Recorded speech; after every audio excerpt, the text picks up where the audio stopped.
Hola, buenas tardes. Mi nombre es Sebastián Undartz. Vengo a representar a Impulse Buenos Aires, una fundación apartidaria y sin fines de lucro presente en más de 26 ciudades. Se dedica a la promoción de la salud sexual y la prevención del VIH. Hoy vamos a estar hablando de estos temas y de otros más relacionados a la comunidad LGBT junto a Lula Nevi, contadora y licenciada en Administración de Empresas. Correcto. Primera candidata por la lista de evolución. ¿Cómo estás, Lula? Todo bien, muchas gracias por la invitación. No, La verdad. gracias por aceptarlo. Empezando, ¿por qué aceptaste esta entrevista?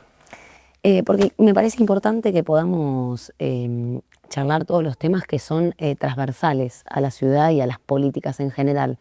No hablamos nosotros solamente de salud, de educación, que por supuesto son prioritarios, sino que también las cuestiones de la comunidad LGBT para nosotros son importantes. Yo vengo de la universidad y a lo largo de la entrevista seguramente esté la oportunidad para contar bien eso, pero vengo de la universidad, que es un espacio abierto, diverso, defendemos eso y bueno, y en la ciudad se traslada a muchísimas políticas, entre estas la de la comunidad LGBT. Perfecto, gracias. Y ahora metiéndonos un poquito, ¿cuál fue tu primer acercamiento con la comunidad LGBT y hoy, actualmente, cuál es tu relación? Mi primer acercamiento fue en la universidad, cuando también surgen, sobre todo con las políticas de género, fue cuando empezamos un poco cuando se empezó a tratar todo el tema del aborto y esa cuestión se trabajó mucho en la universidad en ese sentido. También las políticas de género transversales a las carreras de la universidad. Y hoy en día, bueno, es un desafío muy grande porque cosas que creíamos que no teníamos que defender o que discutir, vemos cómo hay que defenderlas más que nunca, ¿no? Y la marcha LGBT acá en la ciudad fue un ejemplo de eso, no quiero spoilear y espero que vos vayas llevando la entrevista, pero ahí mismo nos damos cuenta que son cosas que al parecer no están del todo instaladas o no están del todo aceptadas y el desafío justamente hacer eso. Que pensamos que ya estaban resueltas y, Exacto. o por lo menos más avanzadas de las que hoy podemos ver que no. Sin dudas, sin dudas. Perfecto. Y ahorita, yendo un poco al diagnóstico de cuál es la situación actual para la comunidad LGBT dentro de la ciudad de Buenos Aires, ¿no? ¿Crees que los derechos de las personas de la comunidad son más vulnerados que la del resto de los ciudadanos aquí en la ciudad? Sin dudas, creo que se piensa una ciudad transversal en estas políticas, pero no, capaz se hizo hace unos años, cuando viste el tema está de moda, que es lo que vemos mucho también, ¿no? Se tocan los temas o se tratan algunas políticas cuando el tema está de moda y después se abandona o no se controla que esas políticas sigan en pie. Y creo que ese es el desafío hoy en la legislatura de eso, continuar con esas políticas y reforzarlas ahora que están siendo bastante atacadas desde mi perspectiva. El famoso pinkwash, ¿no? Que también las empresas hacen en el mes de junio por el mes de la diversidad y pues después el resto del año ya no tanto. Exacto. Pregunta, ahora pasemos a ESI. ¿Qué opinas de la implementación del ESI en la ciudad de Buenos Aires y qué cambiarías, qué mejorarías? Creo que hace falta, creo que está perfecto que se haya incorporado. Sí creo que no se incorporó del todo bien, no está bien implementado y tenemos que controlar primero que se dé de manera efectiva en las escuelas. Segundo, reforzar la capacitación también en materia de educación sexual integral, en materia también de políticas de género en general. Creo que hoy tenemos la línea 144, los centros integrales que brindan contención y asesoramiento y creo que podrían tomar denuncias. También la justicia podría ampliar su atención a 24 horas. Es un tema que no tiene horarios y que tampoco puede esperar. También, bueno, hay cosas que son transversales, sobre todo en la educación, que es como nosotros vemos dos formas de atacar este tipo de temas. Por un lado, las soluciones cuando suceden, ¿no? Cuando hay una agresión, cuando hay un discurso de odio, cuando hay algo para asesorar, contener o denunciar. Pero por otro lado, tratar de no llegar a eso y justamente que las políticas sean antes, ¿no? Que haya una educación, que haya una prevención, una concientización, que eso en un momento estaba, toda una campaña de concientización que se va apagando y que no se mantiene, no se sostiene ahí en el tiempo. Y creo que ese es el desafío. ¿Estás de acuerdo con la implementación y abarcar los otros ejes de EDESI como es la diversidad sexual y la perspectiva de género? Sin duda, sí, sí, por supuesto. Creo que es importante. Más entendiendo que la ciudad de Buenos Aires lo demostró en la última marcha, lo demuestra siempre. Es una sociedad abierta, diversa. Lo vemos todos los días y creo que desde ese lado la ciudad justamente necesita eso, quiere eso también. Digo, es lo que piden los porteños. Totalmente. Ahorita sí, pasando un poquito más a tu rol legislativo. Sos potencial candidata, probablemente entres en la legislatura. ¿Qué herramientas tienen desde la legislatura para mejorar la situación para la comunidad LGBT en la ciudad de Buenos Aires? Bueno, ahí creo que está bueno lo que decís porque hay que recordar que es una elección legislativa, no es una elección de jefatura de gobierno, y la legislatura es justamente el lugar donde se impulsan las leyes, ¿no? ¿Y qué te quiero decir con esto? Que impulsar una ley significa también marcar la agenda en el Ejecutivo, significa fijar esas prioridades. Y nosotros queremos una ley que venga a ordenar lo que ya está y a controlarlo. Es esto que te digo. Nosotros vemos que se incorporaron políticas en este sentido, pero que fueron bajando, que se fueron apagando, que se volvió a cuestionar por qué estaban o por qué no, y nosotros tenemos muy en claro por qué estaban. Entonces creo que el desafío es reforzar eso. Como te dije antes, algunas cuestiones de controlar la ESI, de que la línea 144 pueda recibir denuncias, trabajar mucho en los discursos de odio, en la tolerancia, en el respeto. Creo que ese es un desafío que se puede armar en un proyecto y que va a ayudar a marcar estas cosas en la gestión del gobierno que desde nuestra perspectiva la vemos muy indiferente, ¿no? Como muy indiferente a los problemas, a las situaciones, a la educación sobre todo, que ahí nosotros, como te decía antes, yo vengo de la universidad y la educación es un tema muy importante, que necesitamos ordenar y que aprovecho también para decir en este rol legislativo que hoy en la ciudad de Buenos Aires es la única jurisdicción de todo el país que no tiene una ley de educación. Cada provincia tiene una propia de su jurisdicción, menos nosotros. Y en esta ley, digo, se pueden incorporar muchísimas cosas. Totalmente, totalmente. Y yo sé que es tu primera participación a un cargo electivo, pero el espacio sí existe, ¿no? Anteriormente. Exacto. ¿Qué propuestas tienen ahorita en caso de ser elegida? Y si alguna propuesta con respecto a la comunidad LGBT anterior que haya tenido tu espacio. Sí se viene trabajando, bueno, el espacio incluye 3 partidos, entonces nos vamos dividiendo los temas de ambiente, de diversidad, de educación, nos lo vamos dividiendo en base ¿cómo se dice? A las especialidades técnicas de cada equipo. Sí se trabajó mucho acompañando, bajando los discursos de odio y concientizando también en redes sociales. Para nosotros una campaña de concientización es importante porque vemos que hay mucho desconocimiento del tema, mucho prejuicio. Bueno, vos me dirás mejor cómo lo viven también, cómo lo ven, con los que les llega. Pero hoy queremos reforzar en materia educativa la tolerancia, los discursos de odio relacionados al tema y prevalecer que estamos en una ciudad cultural, en una ciudad abierta, y creo que eso es lo que queremos poner sobre la mesa en la legislatura. ¿Crees que esto es compatible con los discursos que vienen desde el gobierno nacional? No, lamentablemente no.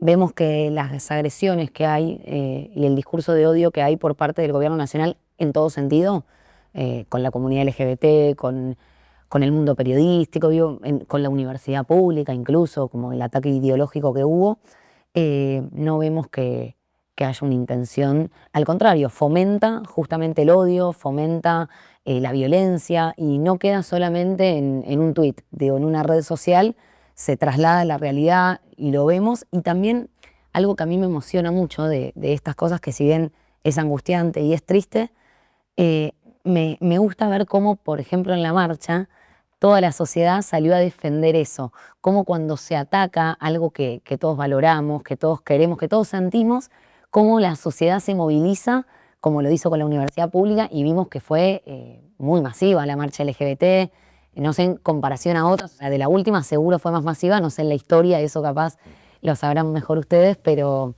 eso a mí me da mucho orgullo porque veo a los porteños dispuestos a poner un límite cuando algo que uno siente y que no molesta a nadie, porque también es eso, ¿no? Digo, ¿por qué tanto odio?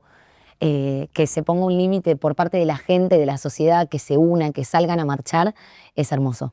Defender el derecho a existir, ¿no? Exactamente, defender los derechos, tal cual. Perfecto. ¿Apoyarías acciones afirmativas de cupo para personas LGBT en el Congreso o en la administración pública en general? Sí, sin dudas creo que es algo que se tiene que tener en cuenta, es una deuda también de la comunidad y se tiene que trabajar en proyectos porque vemos también que las políticas de la ciudad son muy antiguas, muy viejas. Vemos hoy en esta elección a los políticos de siempre que están bastante cómodos y que siempre dicen lo mismo, que no se actualizan, que no modernizan. Y nosotros como jóvenes, digamos, como nueva generación en esta propuesta y como primera vez también en esta candidatura, creemos que se tiene que modernizar y repensar lo que es la sociedad de hoy, repensar también los valores que tenemos como sociedad hoy. Y ese tipo de cosas hacen a Jonar y la legislatura también es el lugar ideal para eso, ¿no? La legislatura es una representación de toda la sociedad, ¿no? Donde están todos los actores políticos, con el que uno coincide, con el que uno no, pero estos temas que son transversales se tienen que tratar entre todos. Así que la legislatura es el lugar ideal. Perfecto. ¿Qué harías para asegurar el acceso a la salud sin discriminación de personas de la comunidad LGBT desde la legislatura? Bueno, ahí un diagnóstico que hicimos, sobre todo bien bajándolo a los barrios, el tema de los CESAC, de los centros de atención a la salud, que tienen un horario muy reducido, que no terminan, que vienen a saldar el problema que tenemos en la salud pública, pero que no terminan de funcionar del todo bien, porque están colapsados, porque hacen falta más, porque hace falta ampliar el horario, y creo que en esos lugares se debería reforzarse para que se pueda atender cualquier persona. Perfecto. ¿Crees que el trabajo sexual debería ser reconocido como un empleo? Perdón, sí, sin duda yo creo que no se tiene que ningunear a ningún espacio y que sobre todo tiene que haber más concientización y capacitación a la sociedad de eso porque hay mucho desconocimiento y mucho prejuicio. Perfecto. ¿Y cómo abordarías discursos de odio dentro de tu espacio político, dentro de tu bloque en la legislatura? Yo creo que los políticos son los primeros que tienen que tener responsabilidad en ese sentido, porque quieras o no representan más o menos, cada uno, cada fuerza política representa un sector de la sociedad y que si el político, que es justamente el representante, es el que inicia estos discursos de odio, hace que muchos copien, muchos se sientan habilitados, que muchos incluso se envalentonen con eso y vayan incluso más agresivos que el político. Así que creo que son los primeros que tienen que bajar, que tienen que ser conscientes de que cada palabra que dicen es una responsabilidad, no en el lugar que uno tiene, por el nivel de personas que representa. Así que creo que el ejemplo empieza desde ahí, que es donde está el problema también. No, de acuerdo. ¿Y en lo particular qué harías si sucede? Yo creo que tiene que haber una normativa que digo que, no quiero decir penalice porque suena como muy fuerte, pero sí que haya algún tipo de castigo, si querés, por sanción, ahí va, no me salía la palabra, de sanción para aquellos políticos que no tienen esta responsabilidad y que generan un desorden total en la sociedad. Porque esto que te decía al principio no es gratis. Habilita tal vez a otras personas. Exactamente, habilita a otras personas y desencadena hasta en violencia física en la calle. No solamente en discursos de odio, en ofensas, desencadena en violencia física y nosotros no podemos ir hacia una sociedad así y más sabiendo que los ciudadanos no son eso. No somos eso en la ciudad. De hecho, la ciudad para mí de Buenos Aires es hermosa, es muy receptiva. Y lo dicen en el mundo, ¿no? Es una de las ciudades más receptivas del mundo y esto no es un ejemplo. No, totalmente, gracias. No. Ahorita pasemos a una sección que es más corta, es como un ping-pong. Dale. Sí, no, depende. Podés o no justificar, pero si no tenés la necesidad de justificar, pasamos a la siguiente, no te preocupes. Matrimonio igualitario, ¿a favor o en contra? A favor. Perfecto. ¿Adopción homoparental? Sí, también. No estoy muy cercana al tema, no te voy a mentir, pero sí, por supuesto. De hecho, siempre trato de los temas que capaz uno no conoce tanto en profundidad, apoyarnos en los equipos técnicos y también charlar con organizaciones, ONGs como la de ustedes, que constantemente tratan los temas, ven las problemáticas y que se dedican a esto durante todo el año, obviamente. Perfecto. Disponibilidad gratuita del PrEP, que es un medicamento que previene la transmisión del VIH. Sí, sin dudas. Sin dudas creo que eso es algo que la ciudad tiene que tener en cuenta y que tiene que tener una mirada de salud integral, no solamente de la salud que conocemos de la medicina tradicional, digamos, de, bueno, tenés un problema de corazón, voy al cardiólogo. Creo que tiene que ser mucho más y los ESAC también vienen un poco a eso. Perfecto. El cupo laboral travesti trans. Sí. La gratuidad de hormonas para personas trans y no binarias. Sí, también. De hecho, no, adelante. No, que justo no lo terminamos, pero la Facultad de Psicología, con la que hablamos mucho en materia de salud mental y algunos proyectos, también tratamos algunos proyectos de ese estilo, que todavía no tenemos terminado, pero estamos no solamente con los equipos técnicos de la campaña, sino con la Facultad de Psicología, tratan mucho esos temas y el otro día nos juntamos con docentes, estudiantes, graduados y justo hablábamos de eso, de la problemática. Está perfecto eso. ¿Que personas de la comunidad LGBT puedan donar sangre? Sí, por supuesto. La implementación plena. O sea, no entendí bien la pregunta, me parece. Lo de que puedan donar sangre. Hay ciertas restricciones a personas de la comunidad LGBT para poder donar sangre, ¿no? Cuando vas a donar sangre te hacen ciertas preguntas que muchas personas de la comunidad LGBT quedan afuera. Ok, no entendía si era por las preguntas, perfecto. Sí, te hacen 1.000.000 de preguntas. Y bueno, la gente de la comunidad LGBT queda afuera por rezagos de lo que venía. En realidad esto está como un poco relacionado a que antes se consideraban como comunidades de riesgo o poblaciones de riesgo a las personas de la comunidad por el simple hecho de pertenecer a la población LGBT. Claro. Y no tanto por ahora lo que se está intentando fomentar, por lo menos desde el activismo, es hablar de prácticas de riesgo, no de comunidades o poblaciones de riesgo. Porque si no es muy discriminador. A las personas. Es muy discriminador. Y terminado con esas palabras, el estigma lo que se... Claro, sí. Perfecto. ¿La implementación plena del ESI? Sí, por supuesto. Por supuesto, creo que tiene que ser una obligación, realmente. Que esto también es lo que te decía, no solamente cuando ya está el problema, sino poder prevenirlo y que cada vez el problema sea mucho menor, que cada vez la convivencia sea mucho mayor y la capacitación sobre todo en eso. Y te digo algo más, creo que las escuelas es importante destacar que hay una familia directa, hay una relación directa con la familia. Y eso no solamente para los chicos, sino también para las familias, creo que se tiene que extender y tienen que saber un poco de qué se trata. Porque hay una cuestión...